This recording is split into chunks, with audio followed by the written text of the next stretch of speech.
for testing the movie in front of Yeah. audiences. Yeah. Do you do that? Do you sit Yeah. with audiences? What was sort of the reaction that you get from that? We tested the audience once, Mm-hmm. and the score was through the roof. Sure. So we felt like we didn't have to do it again.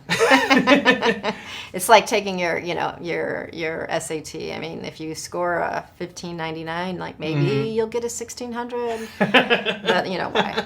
Do you change anything then, or is it like, no, No. this is perfect? Oh gosh, now. no. Of course we changed. I've changed a lot. Oh. Changed a lot, sure. But we knew that the story for us, the testing was. Is the story working? Are the characters working? Do they understand the relationships between the characters? Is this fuzzy, or, Rainbow Bridge? That was a huge thing. I mean, are we going to keep Rainbow Bridge or not? And after that testing, we definitely were going to. What was the discussion about Rainbow Bridge? Was it Well, too, it's a little out there for some people, and it's still, so I think it's going to be interesting to see when the movie comes out, like, okay, well, what is this? But those who know what it is, it's very important to them.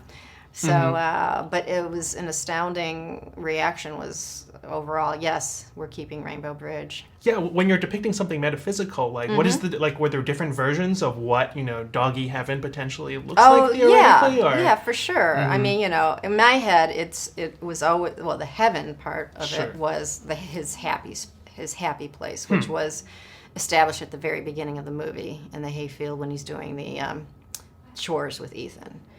So I always knew that I wanted to bookend the movie with that you're going to end up where you're most happiest and with the person you're happiest with. Were there other versions that were discussed potentially? No.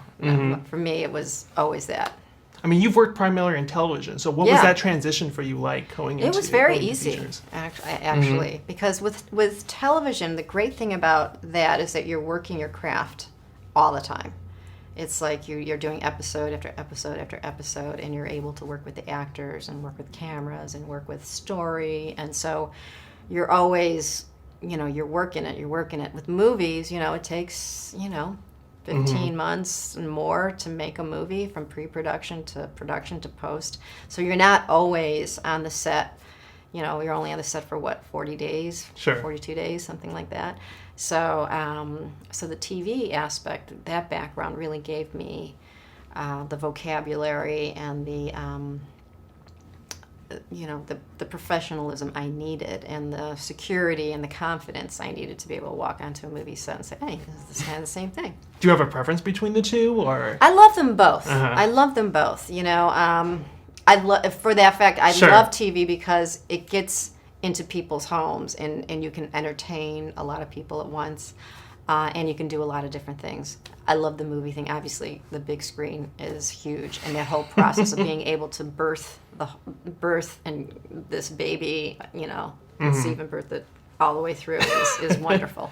How much are you looking to emulate sort of the style of the first film coming onto a sequel? Yeah, there was I definitely wanted to pay homage to Lasse, to his the farm look. I think that's really important for the audience that has seen the first film.